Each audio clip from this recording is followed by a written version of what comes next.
নমস্কাৰ সকলোকে প্ৰীতি আৰু সম্ভাষণ জনাই আজিৰ আলোচনাটো আগবঢ়াইছো। আজি আমি আলোচনা কৰিম BSc 134 block 1 unit 4 education and policies শিক্ষা আৰু নীতিসমূহ এই পাঠ্যটি আজি আমি আলোচনা কৰিম। এই পাঠ্যটিৰ জৰিয়তে শিক্ষাৰ লগত জড়িত শিক্ষাৰ নীতিসমূহ কেনেদৰে প্ৰস্তুত কৰা হয়, শিক্ষাৰ নীতিসমূহৰ প্ৰস্তুত কৰাৰ সময়ত কেনেকুৱা ধৰণৰ ভিত্তিৰ ওপৰত গুৰুত্ব দিয়া হয়, কেনেকুৱা ধৰণৰ দিশৰ ওপৰত গুৰুত্ব দিয়া হয়, সেই দিশসমূহ এইটো অধ্যায়ত আলোচনা কৰা হ'ব। এই অধ্যায়টোত শিক্ষাৰ লগত জড়িত সাংবিধানিক ব্যৱস্থাসমূহৰ বিষয়েও আলোচনা কৰা হৈছে। সাংবিধানিক ব্যৱস্থাসমূহৰ আধাৰতেই শৈক্ষিক নীতিসমূহ পৰিচালনা কৰা হয় বা নিৰ্ধাৰণ কৰা হয়। শৈক্ষিক নীতি নিৰ্ধাৰণৰ সময়ত সাংবিধানিক ব্যৱস্থাৰ আধাৰতে সেই শৈক্ষিক দিশসমূহ নিৰ্ধাৰণ কৰা হয় আৰু সেই হিচাপত গোটেই শৈক্ষিক ব্যৱস্থাটো পৰিচালনা কৰাৰ কাৰণে নিৰ্দেশনা দিয়া হয়। গতিকে আজি আমি আলোচনা কৰিম এই পাঠ্যটিৰ শিক্ষা আৰু নীতিসমূহ। এইটো প্ৰথমে কোৱা হৈছে যে এখন দেশ বিকাশ কৰিবলৈ হ'লে সেই দেশখনৰ শিক্ষা ব্যৱস্থা উন্নত হোৱাটো অতি প্ৰয়োজন। দেশ এখন বিকাশৰ বাবে মূল মন্ত্ৰ হিচাপে শিক্ষা ব্যৱস্থাই কাম কৰে।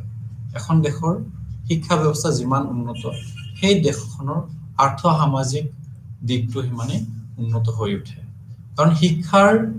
আমূল লৈয়ে, শিক্ষাৰ আধাৰ লৈয়ে সমগ্ৰ দেশ বা সমগ্ৰ জাতিটো বিকাশ হয়। গতিকে দেশ এখনৰ বিকাশৰ মূল মন্ত্ৰ হ'ল দেশখনৰ শিক্ষা ব্যৱস্থা। যদি উন্নত শিক্ষা ব্যৱস্থা দেশখনে গঢ় দি তুলিব পাৰিছে, তেতিয়াহ'লে সেই দেশখন দ্ৰুত গতিত বিকাশ লাভ কৰিব। আৰু যদি দেশখনৰ শিক্ষা ব্যৱস্থা উন্নত নহয়, উন্নত শিক্ষা ব্যৱস্থা গঢ় দি তুলিব পৰা নাই, ফলপ্ৰসূ শিক্ষা ব্যৱস্থা গঢ় দি তুলিব পৰা নাই, কাৰ্যকৰী শিক্ষা ব্যৱস্থা গঢ় দি তুলিব পৰা নাই, তেতিয়াহ'লে সেই দেশখনে বিকাশৰ ক্ষেত্ৰত লেহেমীয়া হোৱা দেখা যায়। গতিকে দেশ এখন বিকাশৰ ক্ষেত্ৰত শিক্ষা ব্যৱস্থাৰ অতি গুৰুত্বপূৰ্ণ বুলি ইয়াতে কোৱা হৈছে। গতিকে শৈক্ষিক দিশসমূহ, শৈক্ষিক নীতিসমূহ প্ৰস্তুত কৰাৰ সময়ত দেশখনৰ সামগ্ৰিক ধাৰণা, সামগ্ৰিক দিশসমূহৰ ওপৰত ভিত্তি কৰি সেই শৈক্ষিক নীতিসমূহ নিৰ্ধাৰণ কৰিব লাগে আৰু দেশখনৰ প্ৰয়োজন আৰু দেশখনৰ দাবী হিচাপত শৈক্ষিক নীতিসমূহ নিৰ্ধাৰণ কৰাটো অতি প্ৰয়োজন। দেশ এখনৰ প্ৰয়োজনীয় হোৱা শৈক্ষিক দিশ, শৈক্ষিক ক্ষেত্ৰসমূহৰ আধাৰ লৈ যেতিয়া নীতি নিৰ্ধাৰণ কৰা হ'ব, সেই দেশখনে দেশৰ জনসাধাৰণ বা মানৱ সম্পদৰ বিকাশৰ ক্ষেত্ৰত অতি সফল হ'ব বুলি কোৱা হৈছে। গতিকে শৈক্ষিক নীতি আৰু আঁচনিসমূহে দেশ এখনৰ বিকাশৰ চাবিকাঠি স্বৰূপ কাম কৰে। যেতিয়া শিক্ষাৰ বিকাশৰ কথা কোৱা হৈছে, মূল মন্ত্ৰ বুলি কোৱা হৈছে, গতিকে শিক্ষাৰ বিকাশৰ কাৰণে আমি আগতীয়াকৈ কিছুমান নীতি প্ৰস্তুত কৰি তুলিব লাগিব। শৈক্ষিক নীতিসমূহৰ আধাৰতহে আমি শিক্ষাৰ ব্যৱস্থাটোক বিকাশ কৰি তুলিব পাৰোঁ। শৈক্ষিক নীতি অবিহনে আমি কোনো শিক্ষা ব্যৱস্থা, কোনো এখন দেশৰ শিক্ষা ব্যৱস্থা বিকশাই কৰি তুলিব নোৱাৰোঁ। গতিকে শৈক্ষিক নীতি আৰু আঁচনিসমূহে দেশ এখনৰ বিকাশৰ চাবিকাঠি স্বৰূপে কাম কৰে। শৈক্ষিক আঁচনিসমূহ আৰু দিশসমূহ বিভিন্ন সময়ত আমি দেখিবলৈ পাইছোঁ আমাৰ ভাৰতবৰ্ষৰ শিক্ষা ব্যৱস্থাত বিভিন্ন শৈক্ষিক নীতি, শৈক্ষিক আঁচনিসমূহ কি কৰা হৈছে, আৰম্ভ কৰা হৈছে। বৰ্তমান যেনেকে নতুন শিক্ষানীতি, নতুন ৰাষ্ট্ৰীয় শিক্ষানীতি 2020 যোনটো আৰম্ভ হৈছে, 2020 চনৰ, সেইটো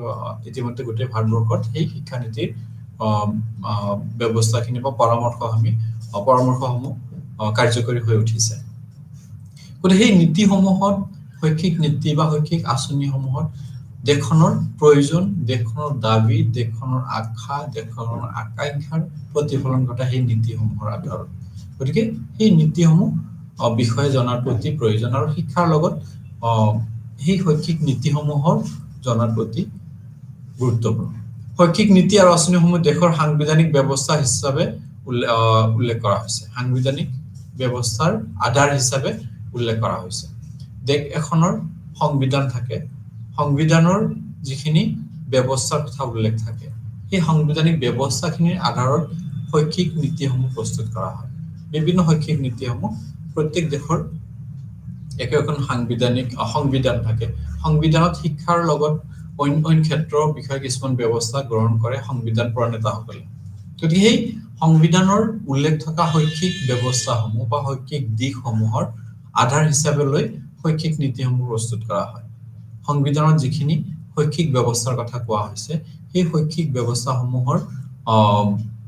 ওপৰত গুৰুত্ব দিয়ে সেই শৈক্ষিক ব্যৱস্থাসমূহ প্ৰতিফলিত কৰিবৰ কাৰণে শৈক্ষিক আঁচনি আৰু শৈক্ষিক নীতিসমূহ নিৰ্ধাৰণ কৰা হয় উদাহৰণস্বৰূপে ক'ব পাৰোঁ আমাৰ ভাৰতবৰ্ষৰ সংবিধানত শৈক্ষিক সম্পৰ্কে বিভিন্ন আৰ্টিকেল সংযুক্ত কৰা হৈছে আমি পিছত হয়তো এইখিনি আলোচনা কৰিম শৈক্ষিক অনুচ্ছেদসমূহ উল্লেখ কৰা হৈছে সংবিধানত গতিকে সেই অনুচ্ছেদসমূহৰ আধাৰতে শৈক্ষিক নীতিসমূহ প্ৰস্তুত কৰা হয় গতিকে শৈক্ষিক নীতিসমূহ প্ৰস্তুত কৰিবৰ কাৰণে বিভিন্ন সময়ত বিভিন্ন সমিতি বা কমিটি আৰু আয়োগৰ নিয়োগ কৰা হয় আৰু সেই আয়োগসমূহৰ দ্বাৰা শৈক্ষিক নীতি আৰু আঁচনিসমূহ নিৰ্ধাৰণ কৰা হয় শৈক্ষিক নীতিসমূহ নিৰ্ধাৰণ কৰিবৰ কাৰণে কেতিয়াবা শৈক্ষিক আঁচনি নিৰ্ধাৰণ কৰিবৰ কাৰণে আয়োগ গঠন কৰা শৈক্ষিক আয়োগ গঠন কৰা হয় বা শৈক্ষিক দিশসমূহৰ বিভিন্ন নীতি নিৰ্ধাৰণ কৰিবৰ কাৰণে কমিটি গঠন কৰি দিয়া হয় গতিকে সেই কমিটিসমূহে সেই আয়োগসমূহে কি কৰে শিক্ষাৰ সামগ্ৰিক দিশসমূহ বিশ্লেষণ কৰি শিক্ষাৰ সামগ্ৰিক ক্ষেত্ৰসমূহ অধ্যয়ন কৰি সাংবিধানিক ব্যৱস্থাৰ আধাৰত শৈক্ষিক নীতিসমূহ নিৰ্ধাৰণ কৰে শৈক্ষিক নীতিসমূহ নিৰ্ধাৰণ কৰি সেইখিনি সাধাৰণৰ ওচৰলৈ লৈ যাবলৈ এক প্ৰয়াস কৰে শৈক্ষিক আয়োগ বা শৈক্ষিক নীতিসমূহে শৈক্ষিক আয়োগ বা শৈক্ষিক সমিতিসমূহে যেনেকৈ আমি ভাৰতবৰ্ষৰ স্বাধীনতাৰ আগৰ পৰাই কিছুমান শৈক্ষিক আয়োগ আমাৰ ভাৰতবৰ্ষত দেখিবলৈ পাওঁ যেনেকৈ হাণ্টাৰে আয়োগ আছিলে হাৰ্টৱে কমিটি আছিলে বিশ্ববিদ্যালয় শিক্ষা আয়োগ আছিলে স্বাধীনতাৰ পিছতো বহুত কেইটা সাৰ্জন কমিটি আছিলে স্বাধীনতাৰ পিছতো বহুত কেইখন শিক্ষা আয়োগ আমি ভাৰতবৰ্ষত দেখিবলৈ পাওঁ যেনেকৈ উচ্চ শিক্ষাৰ কাৰণে বিশ্ববিদ্যালয় শিক্ষা আয়োগ মাধ্যমিক শিক্ষা আয়োগ কোঠাৰী আয়োগ ঠিক তেনেকৈ 1985 চনৰ যোনটো শিক্ষা নীতি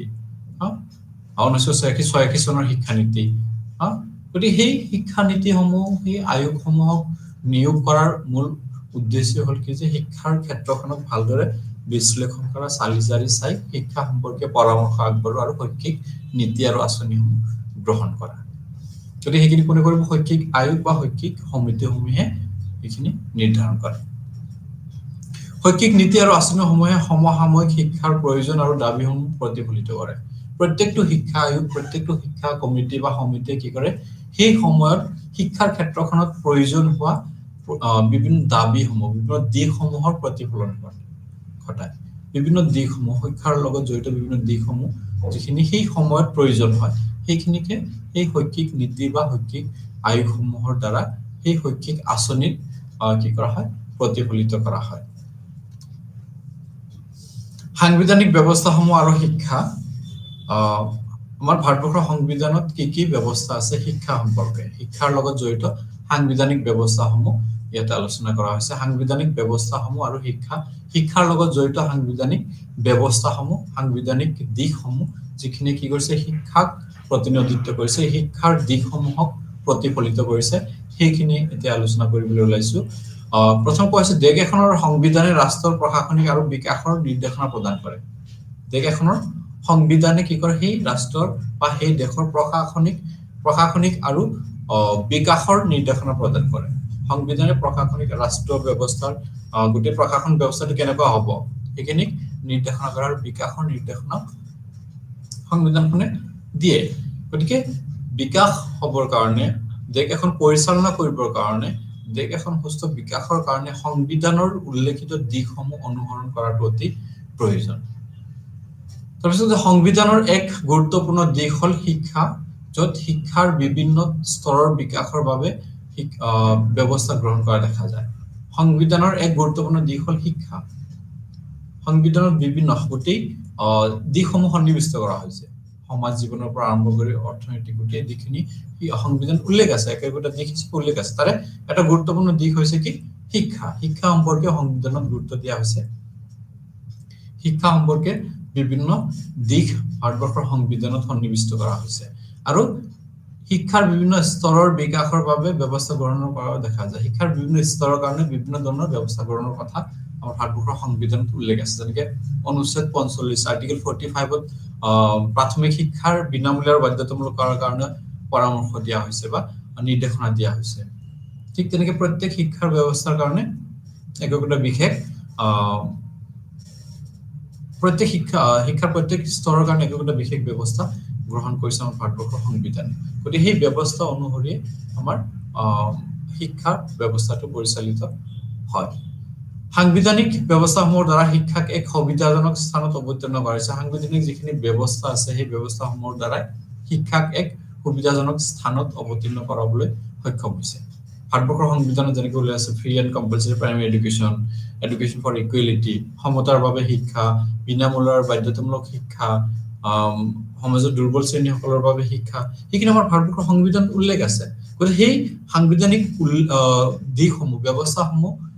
আমল লৈ সেইখিনি গুৰুত্ব দিয়ে সেইখিনি বাস্তৱত প্ৰতিফলিত কৰিব যাওঁতে আজি আমি ভাৰতবৰ্ষৰ এখন সুবিধাজনক শিক্ষা ব্যৱস্থা দেখিবলৈ সক্ষম হৈছো শিক্ষাক এটা সুবিধাজনক স্থানত অৱতীৰ্ণ কৰাবলৈ সক্ষম হৈছে তাৰপিছত কোৱা হৈছে কি যে সংবিধানৰ শৈক্ষিক ব্যৱস্থাসমূহ বাস্তৱায়িত কৰাৰ উদ্দেশ্যে শৈক্ষিক নীতি আৰু আঁচনিসমূহ সময়ে সময়ে গ্ৰহণ কৰা হৈছে সংবিধানৰ যিখিনি শৈক্ষিক ব্যৱস্থা আছে সংবিধানৰ শৈক্ষিক ব্যৱস্থাসমূহ বাস্তৱায়িত কৰাৰ উদ্দেশ্যে শৈক্ষিক নীতি আৰু আঁচনিসমূহ সময়ে সময়ে কি কৰা হয় গ্ৰহণ কৰা আমি দেখিবলৈ যেনেকৈ ইয়াতে কোৱা হৈছে যে যোনটো বিনামূলীয়া আৰু বাধ্যতামূলক শিক্ষাৰ কথা কোৱা হৈছে সেই ব্যৱস্থাটো কাৰ্যকৰী কৰি তুলিবৰ কাৰণে সৰ্বশিক্ষা অভিযান আহিলে এইটো শৈক্ষিক আঁচনি এই আঁচনিটোৰ জৰিয়তে শিক্ষাক বিনামূলীয়া বাধ্যতামূলক কৰাৰ কনচেপ্টটো বা ধাৰণাটো অধিক বাস্তৱায়িত কৰাৰ উদ্দেশ্যে এইটো আহিছিলে গতিকে শিক্ষাৰ 21 আৰ্টিকল ভাৰতবৰ্ষৰ সংবিধানৰ অনুচ্ছেদ নম্বৰ 21(a) কোৱা হৈছে কি যে সকলোৰ বাবে শিক্ষাৰ এটা অধিকাৰ বুলি কোৱা হৈছে শিক্ষাক এক অধিকাৰ হিচাপে ইয়াতে স্থান দিয়া হৈছে গতিকে সেই সাংবিধানিক ব্যৱস্থাসমূহ যিখিনি আমাৰ ভাৰতবৰ্ষত সংবিধানত উল্লেখ আছে সেই সাংবিধানিক ব্যৱস্থাসমূহ বাস্তৱায়িত কৰাৰ বাবে বিভিন্ন সময়ত বিভিন্ন শৈক্ষিক আঁচনি শৈক্ষিক নীতি প্ৰস্তুত কৰা আমি দেখিবলৈ পাওঁ তাৰপিছত সাংবিধানিক ব্যৱস্থাসমূহ আৰু শিক্ষাৰ মাজৰ সম্পৰ্ক সাংবিধানিক যিখিনি ব্যৱস্থা আছে সেইখিনি আৰু শিক্ষাৰ লগত কি সম্পৰ্ক সেই বিষয়ে আমি এতিয়া আলোচনা কৰিম প্ৰথম কৈছে সংবিধান আৰু শিক্ষাৰ মাজত এক নিবিড় সম্পৰ্ক আছে সংবিধানে শৈক্ষিক দিশসমূহৰ বিষয়ে কি কৰিছে উল্লেখ কৰিছে সংবিধানৰ আধাৰ লৈ শিক্ষা ব্যৱস্থা গঢ় লৈ আমি ইতিমধ্যে আলোচনা কৰিছো গতিকে শিক্ষা আৰু সংবিধানৰ মাজত এক নিবিড় সম্পৰ্ক থকা আমি দেখিবলৈ পাওঁ য'ত শিক্ষাৰ বিভিন্ন দিশসমূহ সংবিধানত স্পষ্টকৈ উল্লেখ কৰা আছে শিক্ষা সম্পৰ্কে বিভিন্ন নিৰ্দেশনা সংবিধানত দিয়া আছে সংবিধানে শিক্ষাৰ ক্ষেত্ৰত সমতা আৰু ন্যায্যতা ধাৰণাৰ প্ৰতিফলিত কৰা দেখা যায় শিক্ষাৰ ক্ষেত্ৰত সমতা আৰু ন্যায্যতাৰ ধাৰণা সংবিধানখনে প্ৰয়োগ কৰা আমি দেখিবলৈ পাওঁ যদি সংবিধানখন নাথাকিলেহেঁতেন তেতিয়াহ'লে হয়তো আমাৰ শিক্ষাৰ ক্ষেত্ৰত সমতা আৰু ন্যায্যতাৰ ধাৰণা প্ৰতিফলিত নহয়হেঁতেন আমাৰ সংবিধানে যদি এইখিনি ব্যৱস্থা গ্ৰহণ নকৰিলেহেঁতেন সকলোৰ বাবে সমান অধিকাৰ শিক্ষাৰ অধিকাৰ নিদিলেহেঁতেন তেতিয়াহ'লে হয়তো শিক্ষা গ্ৰহণৰ ক্ষেত্ৰত যোনটো শিক্ষাৰ্থীসকলৰ সমতা ন্যায্যতাৰ সেই ধাৰণাটো আমি শিক্ষাৰ ক্ষেত্ৰত দেখিবলৈ নাপালোহেঁতেন গতিকে শিক্ষাৰ সেই ধাৰণাটো ন্যায্যতা আৰু সমতাৰ ধাৰণাটো সংবিধানত উল্লেখ আছে কাৰণে শিক্ষাৰ ক্ষেত্ৰত আমি এই ধাৰণাটো প্ৰতিফলিত হৈ সামগ্ৰিক শিক্ষাৰ বিকাশ আমি হোৱা দেখিবলৈ পাইছো এইটো কোৱা হৈছে যে সমতাৰ শিক্ষাৰ ক্ষেত্ৰত সমতা মানে সকলোকে সমান গুৰুত্ব দিয়া সকলোকে সমান সুযোগ সুবিধা প্ৰদান কৰা সকলোকে সমানভাৱে আগবাঢ়ি লৈ যাবৰ কাৰণে উৎসাহিত কৰা সকলোকে সমানভাৱে শিক্ষানুষ্ঠানত নামভৰ্তিৰ সুযোগ সুবিধা প্ৰদান কৰা সেই গোটেইখিনি আমাৰ ভাৰতবৰ্ষৰ সংবিধানে উল্লেখ কৰিছে আমি কিন্তু পিছত আলোচনা কৰিম সংবিধানে সেইখিনি আমাক কি কৰিছে সেই অধিকাৰখিনি দিছে সেই সমতা ন্যায্যতা প্ৰাপ্তিৰ ধাৰণাটো সংবিধানে দিছে আৰু সেইখিনি অনুশীলন কৰিয়ে শিক্ষাৰ ক্ষেত্ৰখনত সমতা আৰু ন্যায্যতাৰ ধাৰণাটো বাস্তৱায়িত হোৱা আমি দেখিবলৈ পাম তাৰপিছত কৈছে সংবিধানৰ শৈক্ষিক ব্যৱস্থাসমূহে প্ৰতিজন নাগৰিকক শৈক্ষিক অধিকাৰ প্ৰদান কৰিছে সংবিধানৰ শৈক্ষিক ব্যৱস্থাসমূহে প্ৰতিজন নাগৰিকক শৈক্ষিক অধিকাৰ প্ৰদান কৰিছে সংবিধানৰ যিখিনি শৈক্ষিক ব্যৱস্থা সেই ব্যৱস্থাখিনি প্ৰত্যেকজন ব্যক্তিৰ ক্ষেত্ৰত প্ৰযোজ্য এইটো প্ৰত্যেকজন ব্যক্তিক এটা অধিকাৰ হিচাপে প্ৰদান কৰিছে অধিকাৰ হিচাপে শৈক্ষিক ব্যৱস্থাসমূহে ভাৰতবৰ্ষৰ প্ৰত্যেকজন নাগৰিকক সেইখিনি প্ৰদান কৰিছে গতিকে সংবিধানৰ শিক্ষাৰ প্ৰতি যোনটো দায়বদ্ধতা শিক্ষাৰ প্ৰতি যোনটো গুৰুত্ব সেইটো আমি ইয়াৰ পৰাই বুজিব পাৰো যে প্ৰত্যেকজন ব্যক্তিক শিক্ষাৰ এটা অধিকাৰ হিচাপে সংবিধানে দিছে গতিকে শিক্ষা আৰু সংবিধানৰ মাজৰ সম্পৰ্কটো ইয়াতে এটা অতি নিবিড় সম্পৰ্কৰ ধাৰণাটো প্ৰতিফলিত হয় শৈক্ষিক নীতি নিৰ্ধাৰক আৰু পৰিকল্পনাকাৰীসকলে সাংবিধানিক ব্যৱস্থাৰ আধাৰত নীতি প্ৰস্তুত কৰে সাংবিধানিক নীতিসমূহ সাংবিধানিক যিখিনি ব্যৱস্থা সেই ব্যৱস্থাসমূহ মনত ৰাখি সেই ব্যৱস্থা মনত ৰাখিয়ে কি কৰিব লাগে নীতি নিৰ্ধাৰকসকল আৰু পৰিকল্পনাকাৰীসকল সেই শৈক্ষিক নীতি নিৰ্ধাৰকসকল আৰু পৰিকল্পনাকাৰীসকলে কি কৰিব লাগে সাংবিধানিক ব্যৱস্থাসমূহৰ আধাৰত নীতি নিৰ্ধাৰণ কৰিব লাগে বা শৈক্ষিক ব্যৱস্থাটো পৰিচালনা কৰিব লাগে নীতি নিৰ্ধাৰকসকলে যে সংবিধানে কি কৈছে সংবিধানে কেনেদৰে হোৱা বিচাৰিছে সেইখিনি গুৰুত্ব দিব লাগে ঠিক তেনেকৈ সেইখিনি পৰিকল্পনাকাৰীসকল যিখিনি পৰিকল্পনা কৰাৰ যিখিনি প্ৰয়োগ কৰে প্ৰশাসনিক ক্ষেত্ৰৰ লগত জড়িত ব্যক্তিসকলে সেই গোটেইখিনিয়ে কি কৰে সাংবিধানিক ব্যৱস্থাসমূহৰ ওপৰত সন্মান নিবেদন কৰি বা গুৰুত্ব দি এইখিনি কাম সম্পূৰ্ণ কৰে তাৰপিছত কৈছে শিক্ষাৰ অধিকাৰ আইন 2009ৰ ধাৰণাই শিক্ষা আৰু সংবিধানৰ মাজত সম্পৰ্ক প্ৰতিপন্ন কৰে শিক্ষাৰ অধিকাৰ আইন আহিল 2009 চনত শিক্ষাৰ অধিকাৰ আইনৰ জৰিয়তে সংবিধান আৰু শিক্ষাৰ মাজৰ সম্পৰ্কৰ ধাৰণাটো অধিক শক্তিশালী ৰূপত প্ৰতিপন্ন কৰা আমি দেখিবলৈ অধিক শক্তিশালী ৰূপত তাক প্ৰতিপন্ন কৰিছে শিক্ষাৰ অধিকাৰ আইন গতিকে শিক্ষাৰ অধিকাৰ আইনৰ ধাৰণা শিক্ষা আৰু সংবিধানৰ মাজৰ সম্পৰ্ক অধিক শক্তিশালী ৰূপত উপস্থাপন কৰা বুলি আমি ক'ব পাৰো শিক্ষাৰ বাবে সাংবিধানিক ব্যৱস্থাসমূহ শিক্ষাৰ বাবে যিখিনি সাংবিধানিক ব্যৱস্থা আছে সেইখিনি আমি এতিয়া আলোচনা কৰিম কি কি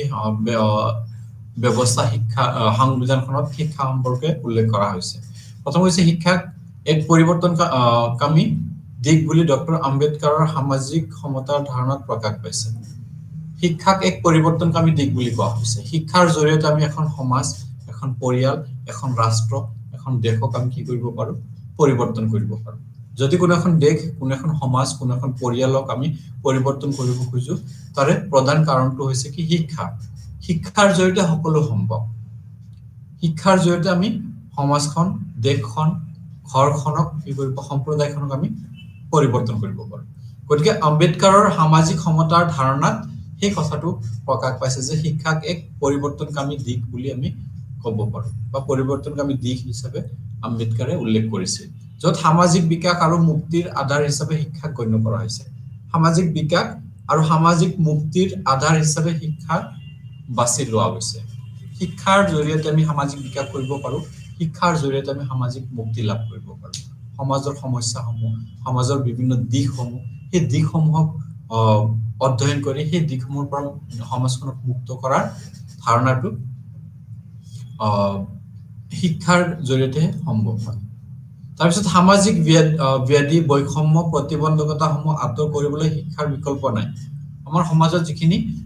সামাজিক ব্যাধি বিভিন্ন সামাজিক ব্যাধি সমাজখনৰ যিখিনি অহিতৈষিক কাৰুকাৰ্য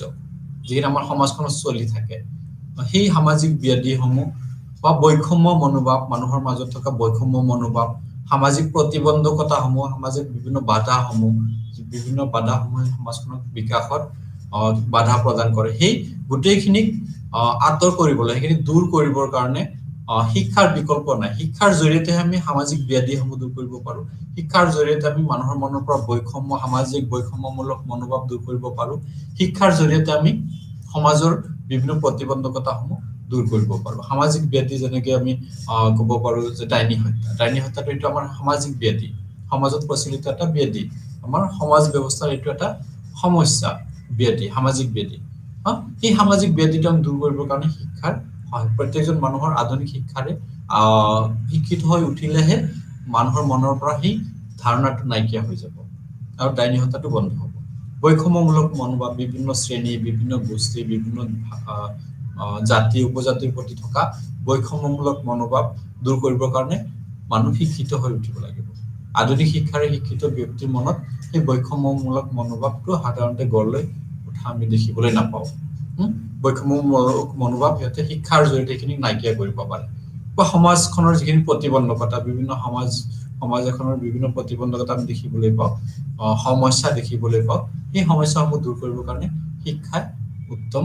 উপায় বুলি কোৱা হৈছে বা শিক্ষাৰ বিকল্প নাই বুলি কোৱা হৈছে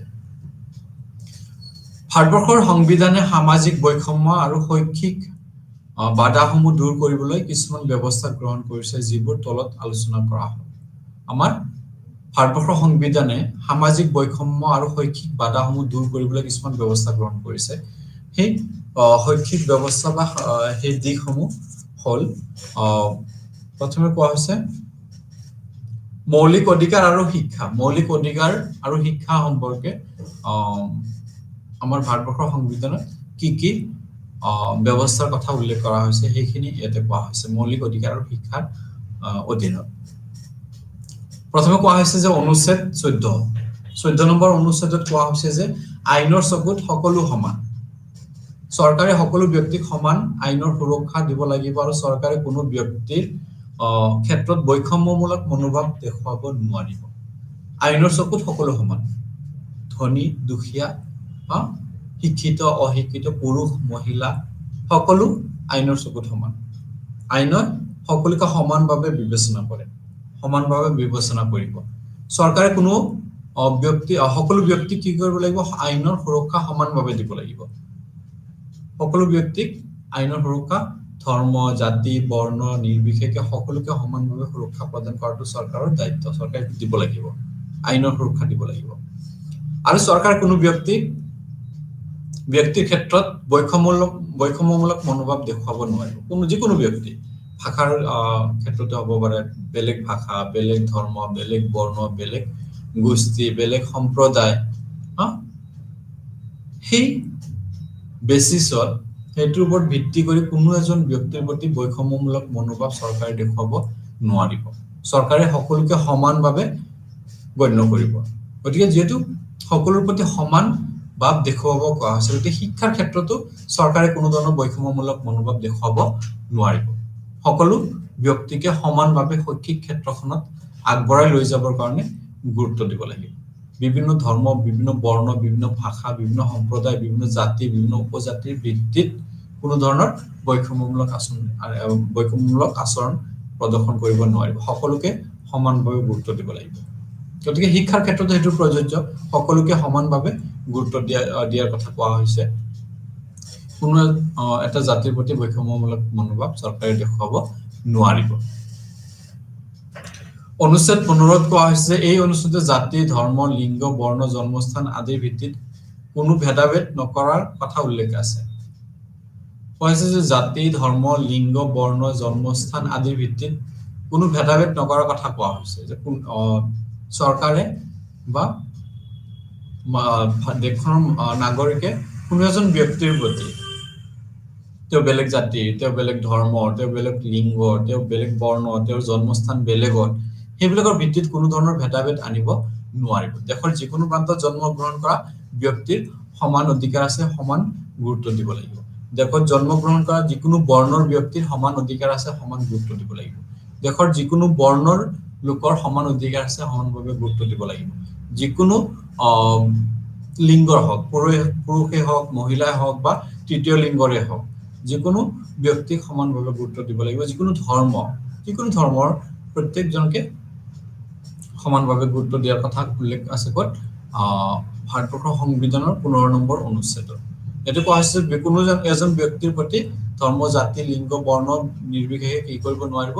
ভেদাভেদ বা প্ৰদৰ্শন কৰিব নোৱাৰিব।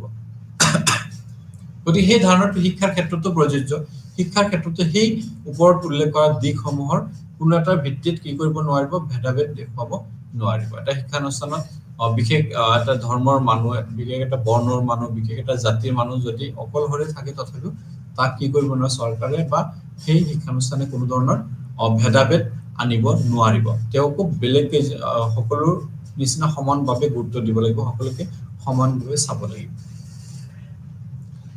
শৈক্ষিক সমান সুযোগ সুবিধাৰ ইংগিত বহন কৰে এই অনুচ্ছেদে। এই অনুচ্ছেদত কোৱা হৈছে যে সকলোকে শৈক্ষিক সুযোগ সুবিধাসমূহ সমানভাৱে প্ৰদান কৰিব লাগিব। সকলোকে সমানভাৱে শৈক্ষিক সুযোগ সুবিধা প্ৰদানৰ ইংগিত বহন কৰিছে ভাৰতবৰ্ষৰ সংবিধানৰ 15 নম্বৰ অনুচ্ছেদ।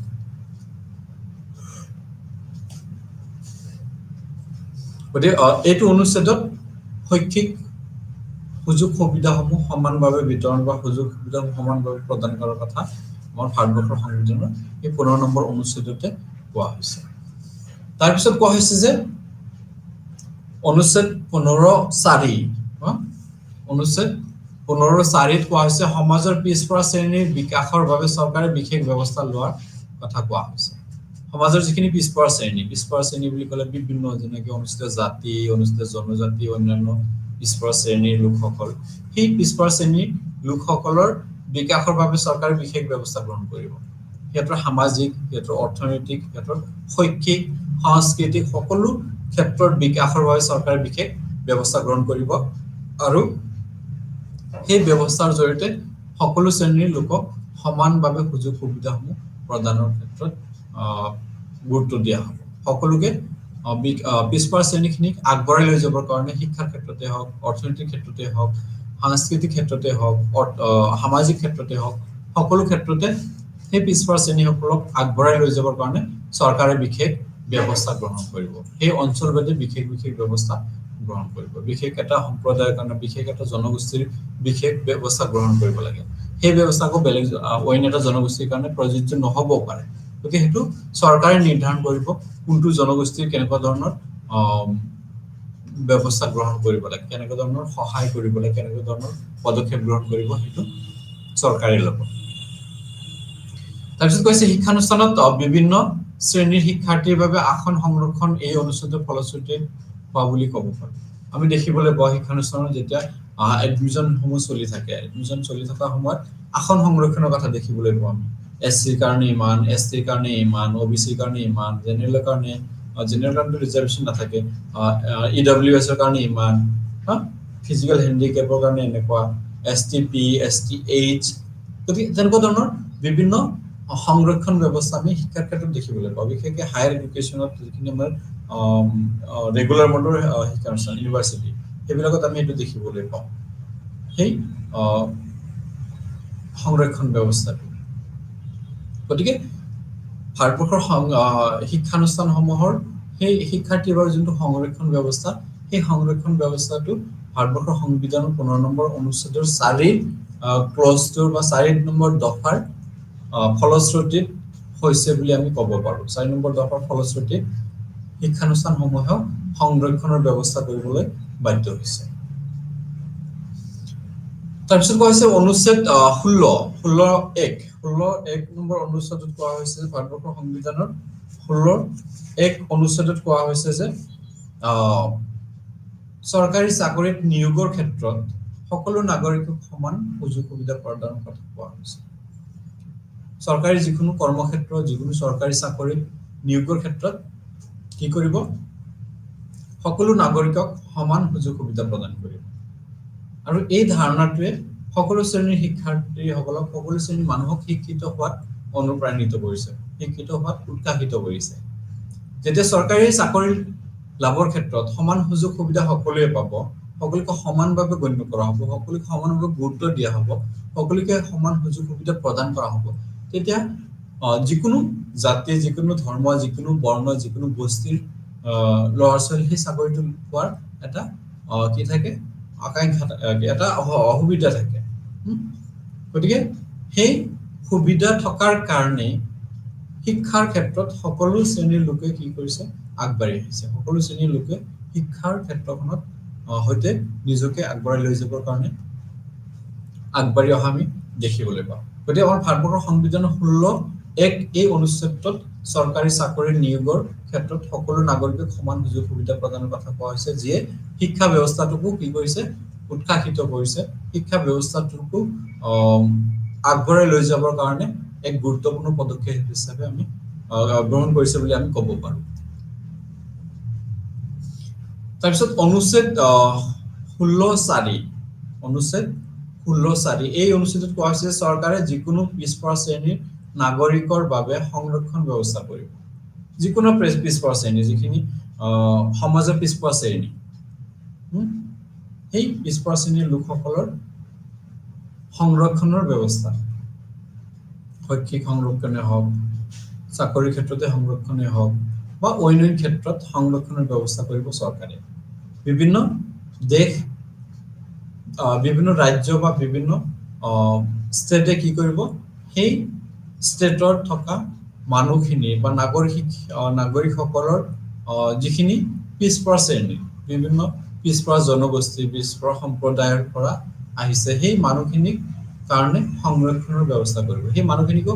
সাধাৰণ শ্ৰেণীৰ সমান্তৰালভাৱে আগবঢ়াই লৈ যাবৰ কাৰণে সাধাৰণ শ্ৰেণীৰ সৈতে সমভাৱে আগবঢ়াই লৈ যাবৰ কাৰণে সংৰক্ষণৰ ব্যৱস্থা কৰা হৈছে যে এই পিছপৰা শ্ৰেণীখিনি যদি মেৰিট বেচিছত যায় তেতিয়াহ'লে সাধাৰণ শ্ৰেণীৰ মানুহখিনিৰ সৈতে সিহঁতে ফেৰ মাৰিব নোৱাৰে গতিকে সিহঁতে দিনে দিনে সেই শিক্ষাৰ ক্ষেত্ৰত আৰু পিছপৰিয়ে যাব যদি সিহঁতক সেইখিনি সুযোগ সুবিধা দিয়া নহয় তো সেইকাৰণে সেই মানুহখিনিক আগবঢ়াই লৈ যাবৰ কাৰণে কি কৰা হৈছে বিশেষ সংৰক্ষণৰ ব্যৱস্থা কৰাৰ কথা কোৱা হৈছে আৰু এইখিনি কোনে কৰিব চৰকাৰে কৰিব চৰকাৰে বিশেষ সংৰক্ষণৰ ব্যৱস্থাৰ জৰিয়তে সেই পিছপৰা শ্ৰেণীৰ মানুহখিনিক আগবঢ়াই লৈ যাবৰ কাৰণে প্ৰয়াস কৰিব তাৰপিছত কোৱা হৈছে যে ভাৰতবৰ্ষৰ সংবিধানৰ অনুচ্ছেদ 21 এ এই অনুচ্ছেদে 6 পৰা 14 বছৰ ল'ৰা ছোৱালীক বিনামূলীয়া আৰু বাধ্যতামূলক শিক্ষাৰ কথা কোৱা হৈছে 6 পৰা 14 বছৰ বয়সৰ ল'ৰা ছোৱালীক বিনামূলীয়া আৰু বাধ্যতামূলক শিক্ষাৰ অধিকাৰৰ কথা কোৱা হৈছে বিনামূলীয়া আৰু বাধ্যতামূলক শিক্ষাৰ অধিকাৰ প্ৰত্যেকজন ল'ৰা ছোৱালী শিক্ষা লাভ কৰাটো এটা অধিকাৰ হিচাপে আমাৰ ভাৰতবৰ্ষৰ সংবিধানৰ 21 এ অনুচ্ছেদত উল্লেখ আছে শিক্ষাক এক অধিকাৰ হিচাপে স্বীকৃতি দিছে আমাৰ ভাৰতবৰ্ষৰ সংবিধানে আৰু সেইখিনি ক'ত উল্লেখ কৰিছে সংবিধানৰ 21 নম্বৰ অনুচ্ছেদৰ এ দফাত আৰু এই শিক্ষা বিনামূলীয়া আৰু বাধ্যতামূলক হ'ব বিনামূলীয়া আৰু বাধ্যতামূলক শিক্ষা কিমানলৈকে হ'ব 6 পৰা 14 বছৰ বয়সৰ যিখিনি ল'ৰা ছোৱালী সেই ল'ৰা ছোৱালীৰ ক্ষেত্ৰত প্ৰযোজ্য হ'ব 6 পৰা 14 বছৰ বয়সৰ সকলো ল'ৰা ছোৱালীৰ ক্ষেত্ৰত এটো প্ৰযোজ্য হ'ব সকলো ল'ৰা ছোৱালী শিক্ষা বিনামূলীয়া আৰু বাধ্যতামূলকভাৱে লাভ কৰিব আৰু এটো প্ৰত্যেকজন ল'ৰা ছোৱালীৰ এটা একোটা অধিকাৰ হিচাপে সিহঁতে এইখিনি ভোগ কৰিব কোনেও সিহঁতৰ সেই অধিকাৰৰ পৰা বঞ্চিত কৰিব নোৱাৰে নিজৰ পিতৃ মাতৃও নোৱাৰে বা অইন কোনো ব্যক্তি এইখিনি কৰিব নোৱাৰে আৰু সেইখিনি আমাৰ ভাৰতবৰ্ষৰ সংবিধানৰ 21 এত উল্লেখ আছে 2002 চনৰ সংবিধানৰ 86তম সংশোধনীৰ জৰিয়তে এই শিক্ষাক অধিকাৰ হিচাপে গণ্য কৰা হয় 2002 চনৰ যোনটো আমাৰ ভাৰতবৰ্ষৰ সংবিধান সংশোধন হৈছিল 86 এমেন্ডমেন্ট হৈছিল সংশোধন হৈছিল সেই সংশোধনীত শিক্ষাক এক অধিকাৰ হিচাপে গণ্য কৰা হয় 2002 চনত শিক্ষাক এক অধিকাৰ হিচাপে গণ্য কৰা হয় আৰু এইখিনি আমাৰ ভাৰতবৰ্ষৰ সংবিধানৰ 21 এত উল্লেখ আছে তাৰপিছত অনুচ্ছেদ 24 আমাৰ ভাৰতবৰ্ষৰ সংবিধানৰ 24তম অনুচ্ছেদত উল্লেখ আছে যে শিশু শ্ৰমিকৰ ওপৰত বাধা দিয়া হৈছে শিশু শ্ৰমিক নিয়োগ কৰাৰ ক্ষেত্ৰত বাধা দিয়া হৈছে ভাৰতবৰ্ষৰ সংবিধানৰ 24তম অনুচ্ছেদত কোৱা হৈছে যে 14 বছৰ তলৰ কোনো ব্যক্তিক কোনো ধৰণৰ অৰ্থনৈতিক উৎপাদনমুখী ক্ৰিয়া ক্ষেত্ৰত কি কৰিব নোৱাৰিব নিয়োগ কৰিব নোৱাৰিব সিহঁতক নিযুক্ত কৰিব নোৱাৰিব 14 বছৰৰ তলৰ ল'ৰা ছোৱালী যিসকল ল'ৰা ছোৱালীৰ বয়স 14 বছৰৰ তলৰ সেই ল'ৰা ছোৱালীখিনি কোনো ধৰণৰ অৰ্থনৈতিক উৎপাদনমুখী কাৰ্যত কি কৰিব নোৱাৰিব ব্যৱহাৰ কৰিব নোৱাৰিব যেনেকৈ ইন্ডাষ্ট্ৰি দোকান পোহাৰ হোটেল আদিত আমি সাধাৰণতে সৰু ল'ৰা ছোৱালীবিলাকক নিয়োগ কৰা দেখিবলৈ পাওঁ কিন্তু সেইখিনি প্ৰিভেন্ট কৰিছে কিনি বাধা দিছে আমাৰ ভাৰতবৰ্ষৰ সংবিধানে কৈছে 14 বছৰ তলৰ কোনো ল'ৰা ছোৱালীকে আমি কৰ্মক্ষেত্ৰত নিয়োগ কৰিব নোৱাৰো আৰু যদি কোনোবা কৰে তেতিয়াহ'লে হেতু ক্ৰাইম হ'ব হেতু শাস্তিৰ সন্মুখীন হ'ব লাগিব এইখিনি কৰাৰ উদ্দেশ্য এটোৱে যে সেই 6 পৰা 14 বছৰ বয়সৰ ল'ৰা ছোৱালী যাতে শিক্ষানুষ্ঠানলৈ যায় শিশু শ্ৰমিক বন্ধ কৰা মানে কি সেই ল'ৰা ছোৱালীখিনি যাতে শিক্ষানুষ্ঠানত যায় শিক্ষা লাভ কৰি নিজৰ মাজত থকা গুণসমূহক বা প্ৰতিভাসমূহক বিকাশ কৰি তুলিব পাৰে হেতু উদ্দেশ্যে শিশু শ্ৰমিক বন্ধ কৰা হৈছে এটা সময় দেখা গৈছিল যে শিশু শ্ৰমিকৰ কাৰণে শিক্ষানুষ্ঠানসমূহত শিক্ষাৰ্থীসকল যাব পৰা নাছিল ঘৰত পিতৃ মাতৃৰ অৰ্থনৈতিক সকাহ দিবৰ কাৰণে অৰ্থনৈতিক ক্ষেত্ৰখনত পিতৃ মাতৃক সহায় কৰিবৰ কাৰণে বহুত ল'ৰা ছোৱালী কৰ্মক্ষেত্ৰত নিয়োজিত হ'ব লগা হয় যাৰ ফলত সিহঁতে শিক্ষানুষ্ঠানত যাব নোৱাৰে নিজৰ শৈক্ষিক জীৱন কি কৰিব নোৱাৰে কন্টিনিউ কৰিব নোৱাৰে গতিকে সেই ব্যৱস্থাটো দূৰ কৰিবৰ কাৰণে এই সিস্টেমটো দূৰ কৰিবৰ কাৰণে শিশু শ্ৰমিক প্ৰথাটো বন্ধ কৰিবৰ কাৰণে কি কৰা হৈছে ভাৰতবৰ্ষৰ সংবিধানৰ 24তম অনুচ্ছেদত উল্লেখ কৰা হৈছে যে কোনো ব্যক্তিকে 14 বছৰ তলৰ কি কৰিব নোৱাৰিব কোনো কৰ্মক্ষেত্ৰত নিয়োগ কৰিব নোৱাৰিব নিযুক্ত হবলৈ দিব নোৱাৰিব তাৰপিছত আমাৰ ভাৰতবৰ্ষৰ সংবিধানৰ 28 নম্বৰ অনুচ্ছেদত কোৱা হৈছে যে চৰকাৰী শিক্ষানুষ্ঠান ধৰ্মীয় শিক্ষা দিব নোৱাৰিব। কোনো শিক্ষাৰ্থীক অভিভাৱকৰ অনুমতি অবিহনে কোনো ধৰ্মীয় কামত জড়িত কৰাব নোৱাৰিব। 28 নম্বৰ অনুচ্ছেদত ধৰ্ম নিৰপেক্ষতাৰ কথা কোৱা হৈছে। ধৰ্ম নিৰপেক্ষতাৰ কথা কোৱা হৈছে যে যিকোনো শিক্ষানুষ্ঠান, যিখিনি শিক্ষানুষ্ঠান চৰকাৰৰ অৰ্থ সাহায্যৰ দ্বাৰা পৰিচালিত, চৰকাৰে পৰিচালনা কৰে, চৰকাৰী শিক্ষানুষ্ঠান, সেই শিক্ষানুষ্ঠানসমূহত কোনো ধৰণৰ ধৰ্মীয় শিক্ষা প্ৰদান কৰিব নোৱাৰিব। কোনো এটা ধৰ্মৰ শিক্ষা তাত প্ৰদান কৰিব নোৱাৰিব। ধৰ্মীয় শিক্ষা প্ৰদান কৰাৰ পৰা বিৰত থকাৰ কথা কোৱা হৈছে। ইয়াত আৰু কোৱা হৈছে কি যে কোনো শিক্ষাৰ্থীক অভিভাৱকৰ অনুমতি অবিহনে কোনো ধৰ্মীয় কামত জড়িত কৰাব নোৱাৰি। অভিভাৱকৰ অনুমতি অবিহনে কোনো এজন শিক্ষাৰ্থীকে কোনো এক ধৰ্মীয় কামত অংশগ্ৰহণ কৰাবৰ কাৰণে বাধ্য কৰাব নোৱাৰি বা অংশগ্ৰহণ কৰিবৰ কাৰণে সিহঁতক আমি হেঁচা দিব নোৱাৰি, কোনো ধৰণৰ বল প্ৰয়োগ কৰিব নোৱাৰি। এইটো আমাৰ ভাৰতবৰ্ষৰ সংবিধানৰ 28 নম্বৰ অনুচ্ছেদতে এইখিনি কোৱা হৈছে, য'ত ধৰ্ম নিৰপেক্ষতাৰ কথা উল্লেখ কৰা হৈছে আমাৰ ভাৰতবৰ্ষৰ সংবিধানৰ 28তম অনুচ্ছেদত।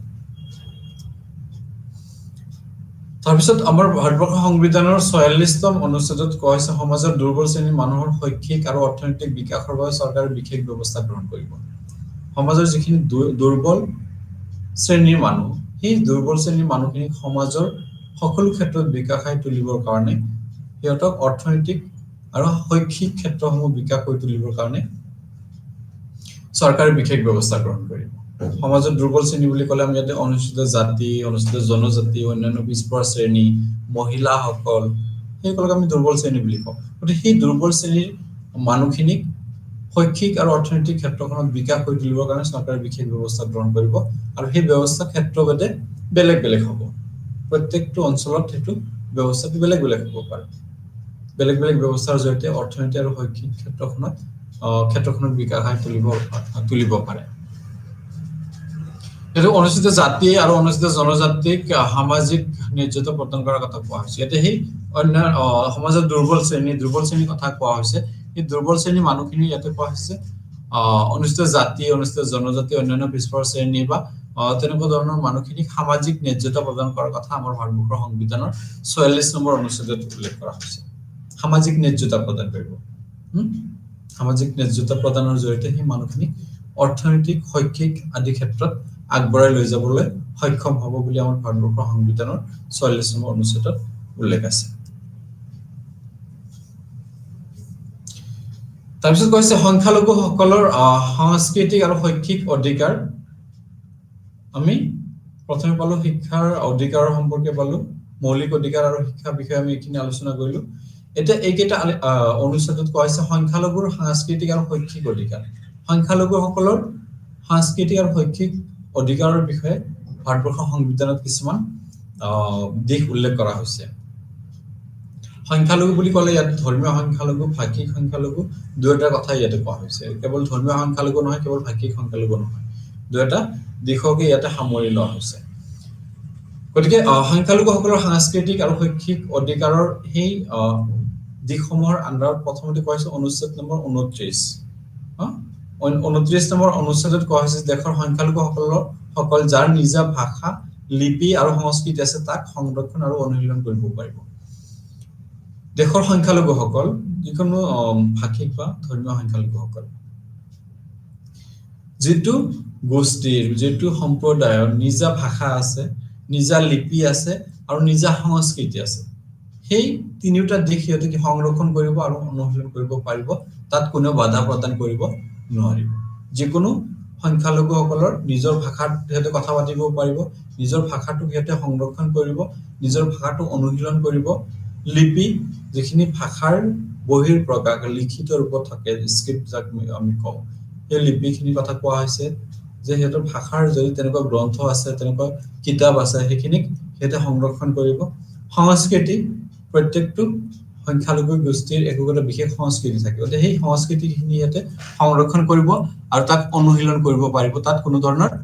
কি নাথাকিব, জটিলতা নাথাকিব, কোনো ধৰণৰ তাত বাধা প্ৰদান কৰিব নোৱাৰিব, কোনো শ্ৰেণীৰ মানুহে তাত বাধা দিব নোৱাৰিব। চৰকাৰৰ অৰ্থ সাহায্যৰ দ্বাৰা পৰিচালিত শিক্ষানুষ্ঠানে কোনো নাগৰিকক ধৰ্ম, বৰ্ণ, জাতি, ভাষা বা অইন কোনো ভিত্তিত নামভৰ্তিৰ ক্ষেত্ৰত বাধা দিব নোৱাৰিব।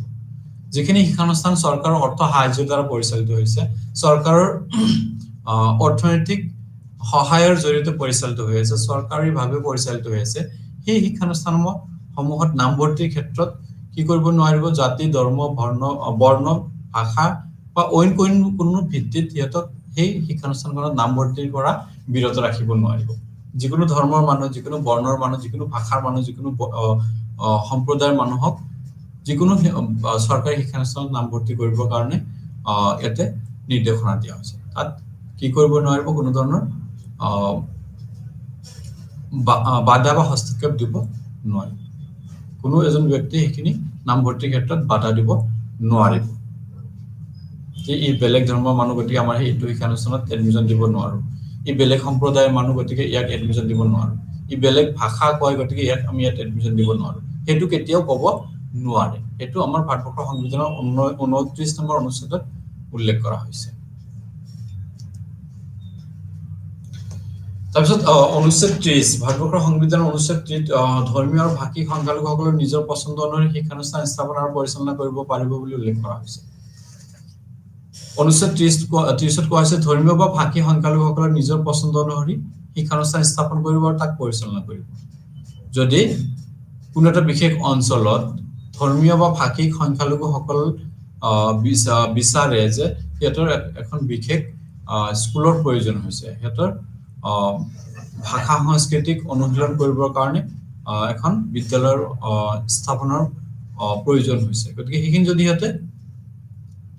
অনুভৱ কৰে, তেতিয়াহ'লে সিহঁতে নিজৰ পছন্দ অনুসৰি শিক্ষানুষ্ঠান স্থাপন কৰিব সেই ঠাইত আৰু তাক পৰিচালনা কৰিব পাৰিব, তাত কোনো বাধা দিব নোৱাৰে। উদাহৰণস্বৰূপে যদি অসমৰ কোনো এটা অঞ্চলত অসমৰ বাহিৰৰ কোনোবা এটা অঞ্চলত 100 ঘৰ মানুহ আছে, 100 ঘৰ মানুহ অসমীয়া মানুহ আছে, গতিকে 100 ঘৰ অসমীয়া মানুহে যদি সেই অঞ্চলত অসমীয়া মাধ্যমৰ স্কুল এখন খুলি সেই স্কুলখন পৰিচালনা কৰে, তেতিয়াহ'লে তাত কোনো বাধা দিব নোৱাৰে। যোনটো অঞ্চলত আছে সেই অঞ্চলত অসমীয়া ভাষাটো এটা সংখ্যালঘু ভাষা হ'ব পাৰে, সেই অঞ্চলত সংখ্যালঘু হ'ব পাৰে, ভাষিক সংখ্যালঘু হ'ব পাৰে, কিন্তু ইয়াতে নিজৰ পছন্দ হিচাপত সেই অঞ্চলত শিক্ষানুষ্ঠান স্থাপন কৰিব পাৰিব আৰু তাক পৰিচালনা কৰিব পাৰিব, তাত কোনেও বাধা দিব নোৱাৰিব। তাৰপিছত চৰকাৰী অৰ্থ সাহায্যৰ ক্ষেত্ৰত কোনো শিক্ষানুষ্ঠানৰ প্ৰতি ভাষা বা ধৰ্মৰ ভিত্তিত কোনো বৈষম্য মনোভাৱ দেখুৱাব নোৱাৰিব। চৰকাৰে যেতিয়া অৰ্থ সাহায্য প্ৰদান কৰিব, তেতিয়া কোনো শিক্ষানুষ্ঠানৰ প্ৰতি ভাষাৰ বা ধৰ্মৰ ভিত্তিত কোনো ধৰণৰ বৈষম্যমূলক আচৰণ দেখুৱাব নোৱাৰিব, যে এই শিক্ষানুষ্ঠান এইটো বিশেষ ধৰ্মৰ মানুহ ইয়াতে বেছি অধ্যয়ন কৰে, গতিকে ইয়াতে ইমান অৰ্থ সাহায্য নিদিও, বা এই শিক্ষানুষ্ঠানত এইটো বিশেষ ভাষাৰ মানুহ বেছি অধ্যয়ন কৰে, গতিকে ইয়াতে অৰ্থ সাহায্য কমকে দিম, সেইটো কেতিয়াও কৰিব নোৱাৰে। তাৰপিছত কোৱা হৈছে যে অনুচ্ছেদ 350A, ভাৰতবৰ্ষৰ সংবিধানৰ 350A অনুচ্ছেদত কোৱা হৈছে যে প্ৰাথমিক স্তৰৰ শিক্ষাৰ বাবে মাতৃভাষাক শিক্ষাৰ মাধ্যম হিচাপে ব্যৱহাৰ কৰাৰ কথা এই অনুচ্ছেদত কোৱা হৈছে। প্ৰাথমিক শিক্ষাৰ বাবে মাতৃভাষাক শিক্ষাৰ মাধ্যম হিচাপে ব্যৱহাৰ কৰিব লাগে, আৰু সেইখিনি স্বীকৃতি প্ৰদান কৰিছে আমাৰ ভাৰতবৰ্ষৰ সংবিধানে আৰ্টিকল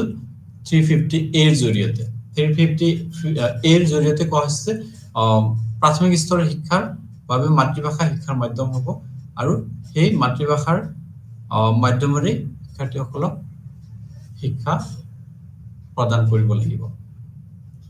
তাৰপিছত 350B কোৱা হৈছে, এই অনুচ্ছেদত কোৱা হৈছে যে ৰাষ্ট্ৰপতিয়ে ভাষিক সংখ্যালঘুৰ বাবে এজন বিশেষ বিষয়াক নিযুক্তি দিব। ভাষিক সংখ্যালঘু ব্যক্তিসকল, কোনো এটা অঞ্চলত যিখিনি ভাষিক সংখ্যালঘু আছে বা যিখিনি ভাষিক সংখ্যালঘু ব্যক্তি আছে, সেই ব্যক্তিসকলক বিভিন্ন ভাষিক ক্ষেত্ৰখনৰ আগবঢ়াই লৈ যাবৰ কাৰণে এজন বিশেষ বিষয়াক নিযুক্তি দিয়াৰ কথা ইয়াত উল্লেখ কৰা হৈছে, যে সেই ভাষিক সংখ্যালঘুসকলে সমানভাৱে আগবাঢ়ি যাব, আৰু সেই বিষয়াজনে তাৰ বিভিন্ন দিশসমূহ নিৰ্ধাৰণ কৰিব, বিভিন্ন দিশসমূহ নিৰ্ধাৰণ কৰি সেই মানুহখিনিক কি কৰিব, আগবঢ়াই লৈ যাবৰ কাৰণে বিভিন্ন আঁচনি, বিভিন্ন পদক্ষেপ গ্ৰহণ কৰিব সেই বিষয়াজনে। গতিকে তাৰ কাৰণে এজন বিষয়া নিযুক্ত দিব কোনে? ৰাষ্ট্ৰপতিয়ে। ভাষিক সংখ্যালঘুক নিৰাপত্তা দিয়া এই বিষয়ৰ মূল দায়িত্ব। এই বিষয়ৰ মূল দায়িত্ব হৈছে যে ভাষিক সংখ্যালঘু যিখিনি মানুহ আছে সেই মানুহখিনিক নিৰাপত্তা দিয়া, নিৰাপত্তা প্ৰদান কৰা, নিৰাপত্তাৰ জৰিয়তে সেই মানুহখিনিৰ জীৱন সুৰক্ষিত কৰাটো এই বিষয়জনৰ মূল উদ্দেশ্য। তাৰপিছত কৈছে শিক্ষাৰ বাবে নিৰ্দেশনাত্মক নীতিসমূহ। শিক্ষাৰ বাবে নিৰ্দেশনাত্মক নীতিসমূহ আমাৰ ভাৰতবৰ্ষৰ সংবিধান কোনখিনি অনুচ্ছেদত উল্লেখ কৰা হৈছে সেই বিষয়তে আমি আলোচনা কৰিম। নিৰ্দেশনাত্মক নীতি হ'ল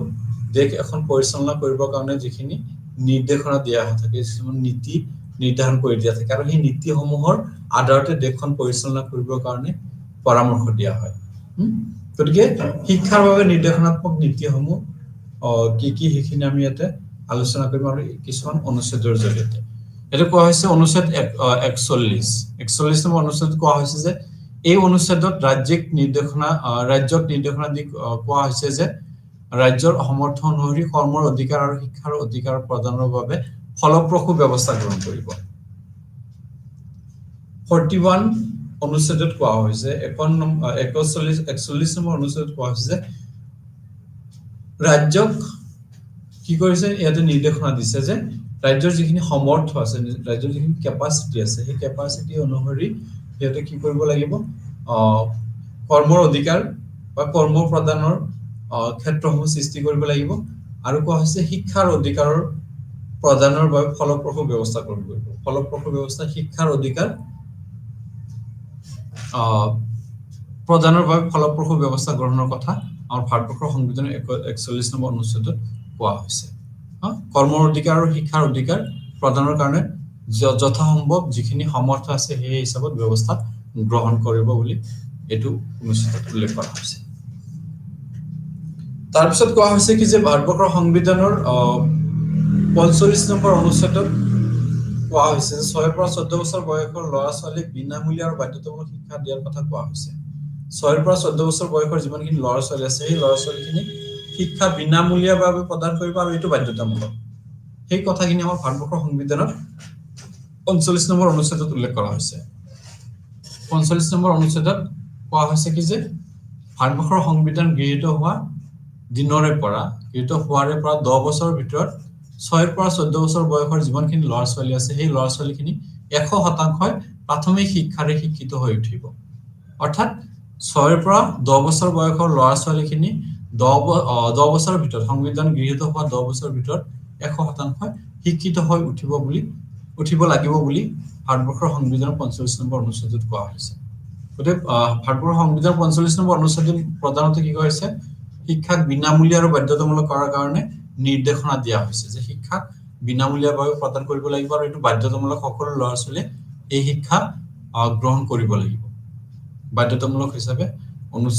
অনুচ্ছেদ 45ত উল্লেখ কৰা হৈছে। সংবিধান গৃহীত হোৱাৰ 10 বছৰৰ ভিতৰত 6 পৰা 14 বছৰ বয়সৰ সকলো ল'ৰা ছোৱালী 100% শিক্ষিত হৈ উঠিব, যোনটো মই অলপ আগতে ক'লো সেইখিনি ইয়াতে উল্লেখ কৰা হৈছিলে। তাৰপিছত 46 নম্বৰ অনুচ্ছেদ ইয়াত আকৌ আহিছে। আগতে আমি 46 নম্বৰ অনুচ্ছেদ আগতে আলোচনা কৰিছিলো, 46 নম্বৰ অনুচ্ছেদ আগতে আলোচনা কৰিছিলো, ইয়াত আকৌ আমি 46 নম্বৰ অনুচ্ছেদটো আকৌ আনিছো। এইটো দুটা ক্ষেত্ৰৰ লগত জড়িত। প্ৰথমটো আমি পাইছিলো শিক্ষাৰ মৌলিক অধিকাৰৰ ক্ষেত্ৰত আৰু ইয়াতে আমি পাইছো যে নিৰ্দেশনাত্মক নীতিৰ ক্ষেত্ৰত। এটা কোৱা হৈছে যে 46 নম্বৰ অনুচ্ছেদত কোৱা হৈছে সমাজৰ দুৰ্বল শ্ৰেণীৰ লোকসকলৰ অৰ্থনৈতিক আৰু শৈক্ষিক বিকাশৰ বাবে চৰকাৰে বিশেষ ব্যৱস্থা গ্ৰহণৰ কথা এই অনুচ্ছেদত উল্লেখ কৰা হৈছে। চৰকাৰে বিশেষ ব্যৱস্থা গ্ৰহণ কৰিব কাৰণে সমাজৰ যিখিনি দুৰ্বল শ্ৰেণীৰ মানুহ, সমাজৰ যিখিনি নিষ্পেষিত মানুহ, সমাজৰ যিখিনি অৱহেলিত মানুহ, সেই মানুহখিনিৰ অৰ্থনৈতিক আৰু শৈক্ষিক ক্ষেত্ৰসমূহৰ বিকাশৰ বাবে বিশেষ ব্যৱস্থা গ্ৰহণ কৰাৰ কথা কোৱা হৈছে। চৰকাৰে বিশেষ ব্যৱস্থা গ্ৰহণ কৰিব সেই মানুহখিনিৰ অৰ্থ সামাজিক দিশসমূহ বিকাশ কৰি তুলিবৰ বাবে। ইয়াতে আৰু কোৱা হৈছে যে অনুসূচিত জাতি আৰু অনুসূচিত জনজাতি আৰু অন্যান্য পিছপৰা শ্ৰেণীৰ মানুহক সামাজিক ন্যায্যতা প্ৰদানৰ কথা এই অনুচ্ছেদত কোৱা হৈছে। এই অনুচ্ছেদত কোৱা হৈছে যে অনুসূচিত জাতি, অনুসূচিত জনজাতি আৰু অন্যান্য পিছপৰা শ্ৰেণীৰ মানুহখিনি, সেই মানুহখিনিক সামাজিক ন্যায্যতা প্ৰদানৰ ক্ষেত্ৰত চৰকাৰে বিশেষ ব্যৱস্থা গ্ৰহণ কৰিব লাগিব।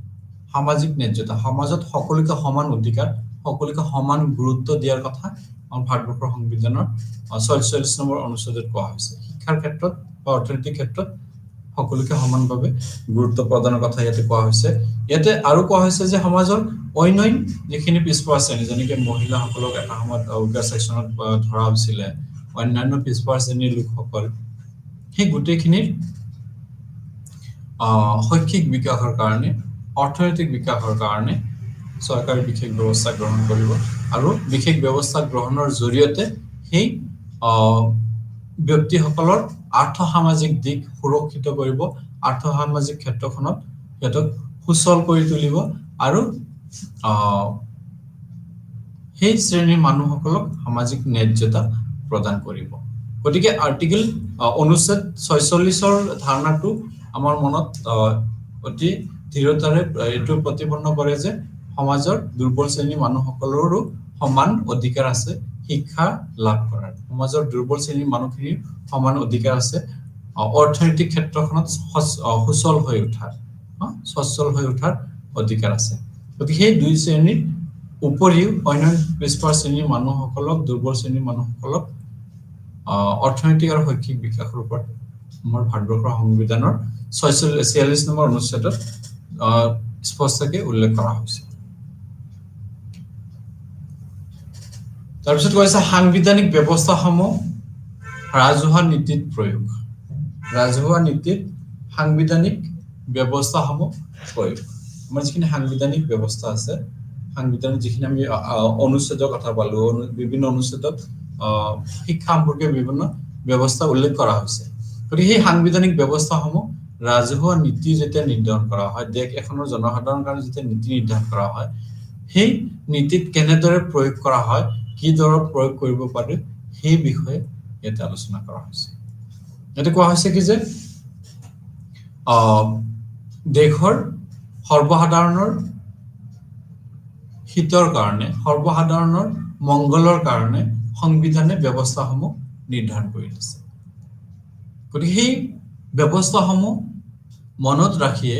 ৰাজহুৱা নীতিসমূহ নিৰ্ধাৰণ কৰিব লাগিব। ৰাজহুৱা ক্ষেত্ৰত বিভিন্ন নীতি বা বিভিন্ন আঁচনি যেতিয়া প্ৰস্তুত কৰা হ'ব, তেতিয়া সংবিধানে কি কি ব্যৱস্থা গ্ৰহণৰ কথা কৈছে, সেই ব্যৱস্থাসমূহৰ আধাৰ লৈ সেই ব্যৱস্থাসমূহ মনত ৰাখি নীতি নিৰ্ধাৰণ কৰিব লাগে আৰু সেইখিনি প্ৰয়োগ কৰিব লাগে। সাংবিধানিক সেই ব্যৱস্থাসমূহ শিক্ষা নীতি নিৰ্ধাৰণ বা ৰাজহুৱা নীতি নিৰ্ধাৰণৰ ক্ষেত্ৰত কিমানখিনি প্ৰযোজ্য হয়, কিমানখিনি প্ৰয়োগ কৰা হৈছে, সেই বিষয়ে ইয়াতে আলোচনা কৰা হৈছে। ইয়াতে কৈছে গণতান্ত্ৰিক দেশ হিচাপে ভাৰতবৰ্ষৰ ৰাজহুৱা নীতি নিৰ্ধাৰণৰ ক্ষেত্ৰত সাংবিধানিক ব্যৱস্থাসমূহ অনুশীলন কৰা দেখা যায়। ভাৰতবৰ্ষ এখন গণতান্ত্ৰিক দেশ, গতিকে গণতান্ত্ৰিক দেশ এখনৰ শৈক্ষিক দিশসমূহ, শৈক্ষিক নীতিসমূহ, শৈক্ষিক আঁচনিসমূহ নিৰ্ধাৰণ কৰাৰ ক্ষেত্ৰত সাংবিধানিক ব্যৱস্থাসমূহৰ অনুশীলন কৰা দেখা যায়। সাংবিধানিক ব্যৱস্থাসমূহৰ আধাৰত শৈক্ষিক নীতি, শৈক্ষিক ব্যৱস্থাসমূহ গ্ৰহণ কৰা আমি দেখিবলৈ পাওঁ। যিখিনি শৈক্ষিক ব্যৱস্থা আছিলে, সেই শৈক্ষিক ব্যৱস্থাৰ আধাৰত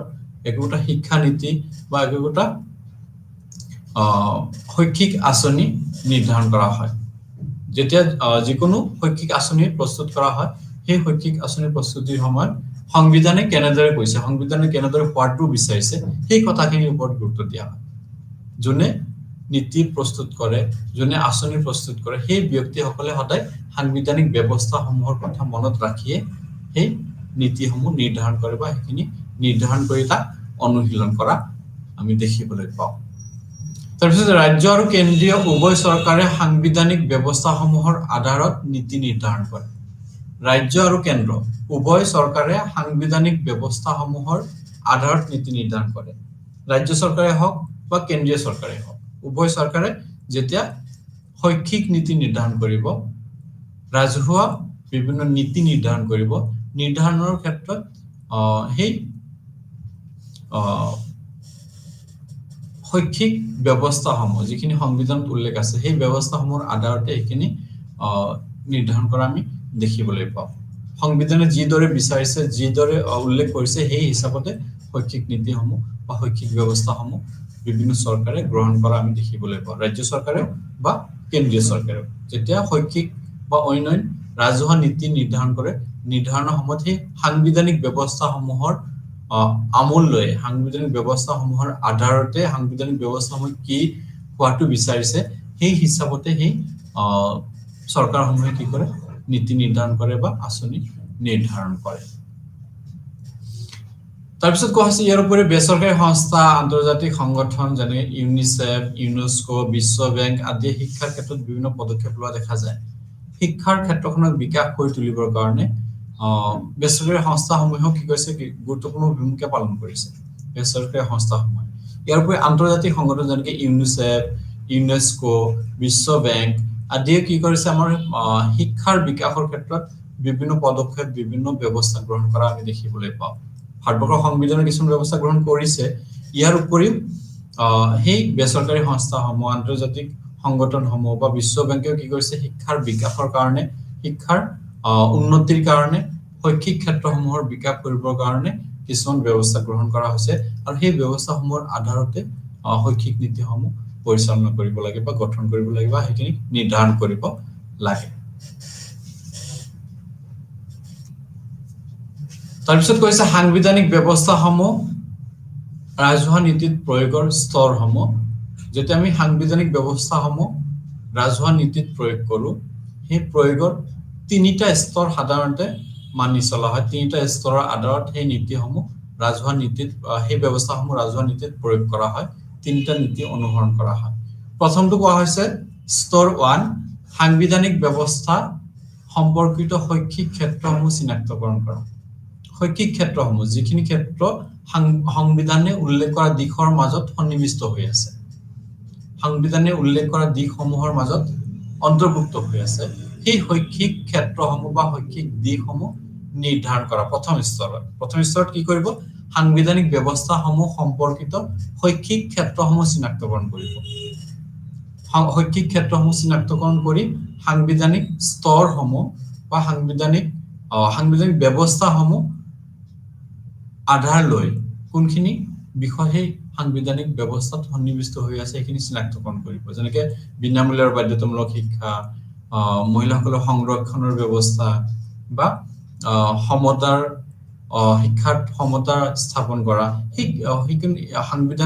সংবিধানে উল্লেখ কৰা একোটা ব্যৱস্থা সেই ব্যৱস্থা সম্পৰ্কিত শৈক্ষিক ক্ষেত্ৰসমূহ চিনাক্ত কৰিব লাগিব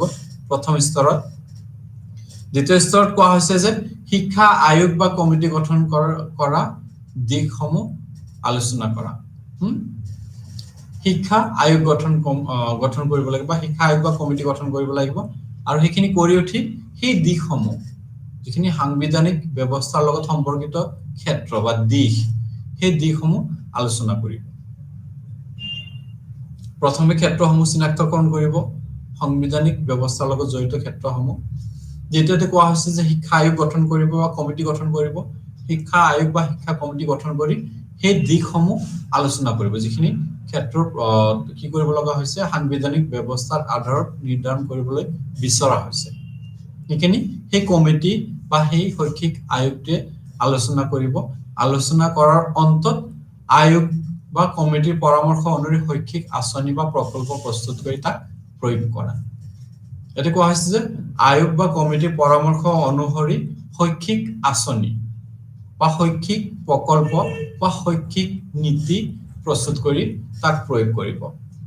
সেই আয়োগটোৱে অধ্যয়ন কৰি বা ষ্টাডি কৰি বা গোটেই দিকটো চালি জাৰি চাই যিখিনি পৰামৰ্শ দিয়ে সেই পৰামৰ্শৰ আধাৰতে কি কৰিব শৈক্ষিক আঁচনি প্ৰস্তুত কৰিব শৈক্ষিক নীতি প্ৰস্তুত কৰিব শৈক্ষিক প্ৰকল্প প্ৰস্তুত কৰিব আৰু তাক বিভিন্ন স্তৰত প্ৰয়োগ কৰিব বিভিন্ন ক্ষেত্ৰত তাক প্ৰয়োগ কৰিব শৈক্ষিক দিশসমূহ আৰু সেই আয়োগৰ পৰামৰ্শৰ আধাৰত যেনেদৰে পৰামৰ্শ দিছে সেই আধাৰতে কি কৰিব সেই নীতি বা সেই প্ৰকল্প সেই আঁচনিসমূহ সৰ্ব